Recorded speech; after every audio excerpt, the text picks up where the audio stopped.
हमने election commission of India को अपनी पार्टी की तरफ से एक रिप्रेजेंटेशन भिजाया है और हमने उनसे गुजारिश की है कि आप हमको एक डिटेल एक्सप्लेनेशन दीजिए। हमारे जो कंसर्न्स हैं और हमारे जो सवालात हैं, सबसे पहले ये है कि 2024 के पार्लियामेंट के चुनाव से पहले वोटर लिस्ट पे हुआ, अभी आप समरी इंटेंसिव रिवीजन कर रहे हैं और हम ये बताना चाह रहे हैं कि एक रिवीजन हो चुका है 29 अक्टूबर से 6 जनवरी तक।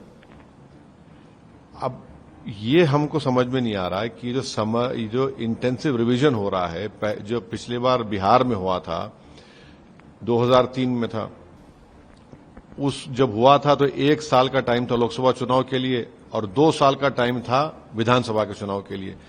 अब आप ये कह रहे हैं कि ये सब जो प्रोसेस है ये 1 महीने में खत्म हो जाएगी, माने 1 अगस्त को EROs को BLOs दे देना चाहिए, फिर दूसरा वो पब्लिश हो जाएगा 1 महीने के बाद, तीसरा सितंबर में फाइनल रोल आ जाएगा। जो इतना जल्दी कैसे होगा? आपकी तो BLOs की ट्रेनिंग भी नहीं हो पाएगी। तीसरी बात यह है कि आपने BLO ऑफिसर को जो पावर्स दिए हैं, इतने खतरनाक पावर्स आप दिए हैं कि वो ये तय करेगा कि कोई भारत का नागरिक है या नहीं। उसको अनब्रिडल्ड पावर्स आप दे चुके हैं कि घर जाएगा नहीं जाएगा, 3 मरतबा जाएगा नहीं जाएगा, क्या होगा। और फिर ERO और AERO ये केसेस को रेफर कर सकता है कॉम्पिटेंट अथॉरिटी को सिटीजनशिप एक्ट 1955 में। तो ये तो वाइड स्प्रेड डिसएनफ्रेंचाइजमेंट भी हो सकता है इसमें।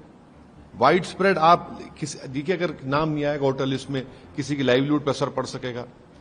और साथ ही साथ हम ये जानना चाह रहे इलेक्शन कमीशन से कि आपके पास कोई क्वांटम रेशियो है कि कितने इलीगल इमिग्रेंट्स हैं? ये डेटा कुछ है तो बताइए ना हमको। और आखिरी बात यह है कि ये जो आप कह रहे हैं कि 87, आप इसमें कह दिए हैं कि जो वोटर पैदा हुआ 1/7/87 से पहले, उसको डॉक्यूमेंट प्रोवाइड करना पड़ेगा अपने डेट ऑफ बर्थ और प्लेस ऑफ बर्थ का, नंबर 1। जो वोटर पैदा हुआ 1/7/87 और 2/12/2004 के दरमियान में, तो उसको अपना डेट बर्थ सर्टिफिकेट या अपने माता का या पिता का देना पड़ेगा। और जो वोटर पैदा हुआ 2/12/2004 के बाद, उसको खुद का देना पड़ेगा, अपनी मां का भी और पिता का भी देना पड़ेगा। हमको ये बताइए कि सीमांचल का एक इलाका है, साल में 2 महीने वहां पर जमीन कट जाती है, हजारों एकड़ जमीन कटती है, घर बह जाते हैं, कई अस्पताल जो है बंद हो चुके हैं बिहार में, जैसा पुल गिरता है अस्पताल भी बंद हो जाते हैं, कई इसमें म्युनिसिपैलिटीज मर्ज हो चुके हैं, कई पंचायत मर्ज हो चुके हैं, आग लगती है। ये कैसे होगा 1 महीने में सब चीजें ये? और फिर हम अपने रिप्रेजेंटेशन में उनको हवाला दिए हैं सुप्रीम कोर्ट के एक जजमेंट का, जिसका नाम है लाल बाबू हुसैन, जो सुप्रीम कोर्ट ने 1995 में दिया था। तो ये सब चीजें हम इसलिए इलेक्शन कमीशन ने ऑल पार्टी मीटिंग भी नहीं बुलाई। इतना जल्दी कैसे होगा? आप अपने BLOs को ट्रेनिंग नहीं देंगे और BLOs को आप पावर्स दे रहे हैं। इसीलिए हमको अप्रेहेंशन है कि कई लोगों के नाम नहीं आएंगे। और सारी दुनिया जानती है कि बिहार के नौजवानों का पलायन होता है। बिहार का नौजवान पंजाब की खेतों में काम करता है, केरल के खेतों में काम करता है, मुंबई, हैदराबाद, दिल्ली की होटलों में काम करता है। कैसे होगा बताइए ये वहां? अच्छा, और कितने लोगों के पास ये सब डॉक्यूमेंट्स रहेंगे बताइए? ये सब चीजें इसलिए हम चाहते हैं कि इलेक्शन कमीशन इस पर हमारे रिप्रेजेंटेशन में गौर करे, किसी भी जेन्युइन इंडियन का नाम मिस ना हो, वोटर्स को अपना वोट मिले डालने के लिए, वरना तो बड़ा मुश्किल हो जाएगा ये। सर, आप इस बात से इनकार नहीं करते क्या कि सीमांचल जैसा एरिया है, वहां पे घुसपैठी है? कहां? अच्छा, नहीं घुसपैठी है। बताइए कितने % घुसपैठी है? तो ये जो नहीं, आप कैसे मानेंगे आपकी बात को? घुसपैठी का अगर आप कह रहे हैं तो डेटा तो कुछ होना चाहिए। कि आप अगर उस कंक्लूजन पे आप arrive, आपके डेटा क्या है, उसका क्वांटम रेशियो क्या है बताइए आप। और फिर ईसीआई के पास इन डॉक्यूमेंट्स को स्क्रूटनाइज करेंगे, उसका डेटाबेस क्या है बताइए आप। देखिए 87 का आप कट ऑफ दे रहे हैं, 38 इयर्स हो चुके हैं। अगर घुसपैठी है तो फिर 2024 के चुनाव में घुसपैठी वोट डाले थे क्या? अगर घुसपैठी है, चलिए मान लिए, तो क्या 2024 के चुनाव में इसीलिए ये रिजल्ट आया क्या? तो फिर हम क्वेश्चन करेंगे 2024 के चुनाव को भी, रिजल्ट को भी। फिर ये कौन सी बात हुई? घुसपैठी है भाई, इंडियंस को ही बात कर रहे हैं, तो उसके लिए आप बताइए ना हमको। तो आप इलेक्शन कमीशन की कैपेबिलिटी पे क्यों सवाल? नहीं, देखिए इलेक्शन, देखिए एक्सरसाइज करेंगे। बिल्कुल संविधान के लिहाज से इलेक्शन कमीशन को इख्तियार है। हम इलेक्शन कमीशन से हम पूछ रहे हैं कि पिछले बार जब समरी इंटेंसिव रिवीजन हुआ था, 2 साल थे विधानसभा चुनाव के लिए, 1 साल था लोकसभा चुनाव के लिए। आपने एसएसआर किया, कब किया आपने एसएसआर?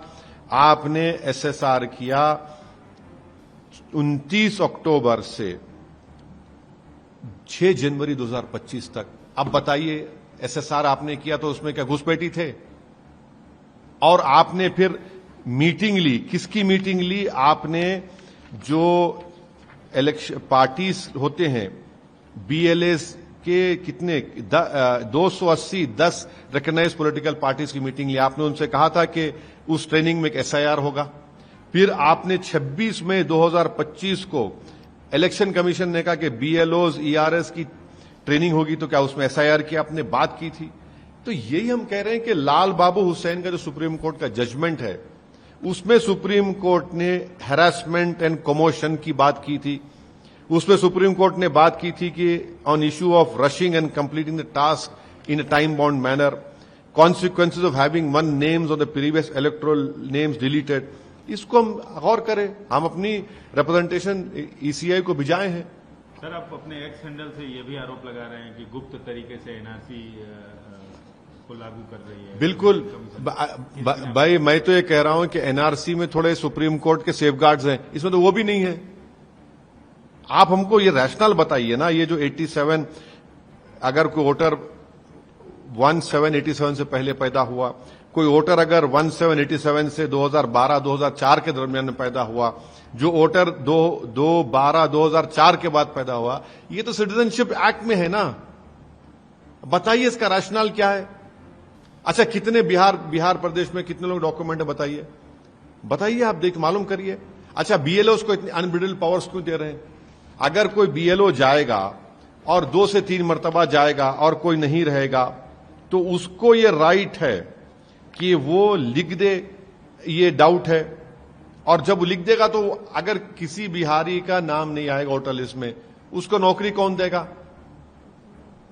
तो सब होगा ना, उसको नौकरी कौन देगा? अब ये डराने के लिए नहीं कह रहे हैं, ये सच्चाई। इसलिए हम ईसीआई से हम ये गुजारिश कर रहे हैं, रिक्वेस्ट करें कि हमारे रिप्रेजेंटेशन को आप गौर करिए, ऑल पार्टी मीटिंग बुलाइए।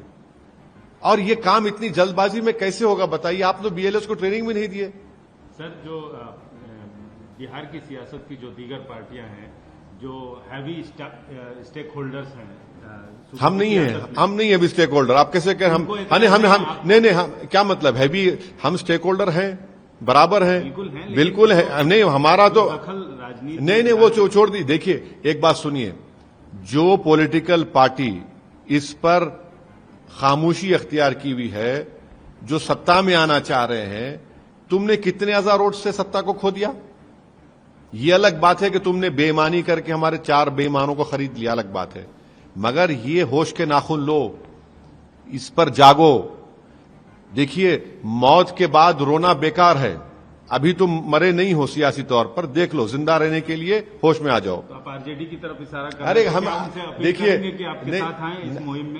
अक्लमंद को इशारा काफी है। हम देखिए, हम स्टेक होल्डर हैं, हमारे पेट में दर्द है तो हमको अजवान खाना है, इसलिए हम अजवान खा रहे हैं। ईसीआई को हमने अपना रिप्रेजेंटेशन भिजाया है।